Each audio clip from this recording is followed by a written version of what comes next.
Long ago, in a Yoruba village called Ayonio, there was a great war that left the land in ruins. The once fertile fields were scorched, the rivers ran dry, and the people, who had always been known for their abundance, found themselves on the brink of famine. Hunger spread like wildfire, and the villagers grew weak and desperate, unsure of how they would survive. Among the villagers was an elderly woman named Iya Adebisi.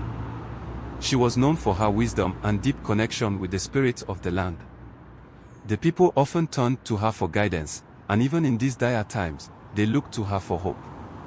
One night, as Iya Adebisi lay down to rest, she had a vivid dream. In the dream, she found herself standing in a lush, green forest, a place unlike any she had seen before. The air was filled with the sweet scent of earth and leaves, and before her stood a group of radiant beings, their forms shimmering like sunlight on water. They were the gods of the land, the Orishas, and they had come to offer a remedy. "O wise Iya Adebisi," spoke one of the gods, "your people are suffering, but we have not forsaken you. We shall reveal to you the secret of a food that will nourish your people and bring them back from the brink of starvation. You must find the root known as cassava, buried deep within the earth." The god extended a hand, and before Iya Adebisi, a vision unfolded. She saw herself walking through the forest, her hands digging into the rich soil to unearth thick, tuberous roots.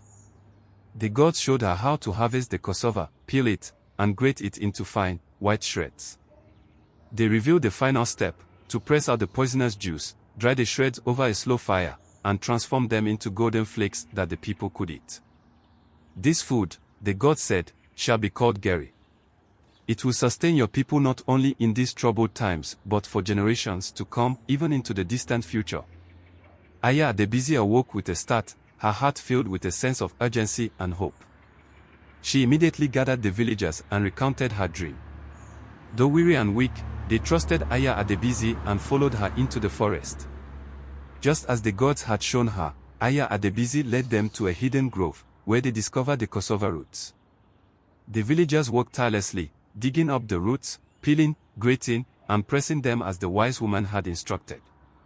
As they dried the shreds over the fire, the first flakes of Garri began to form, a golden, life-giving food that glistened in the sunlight. When the Garri was ready, the villagers gathered around and tasted it for the first time.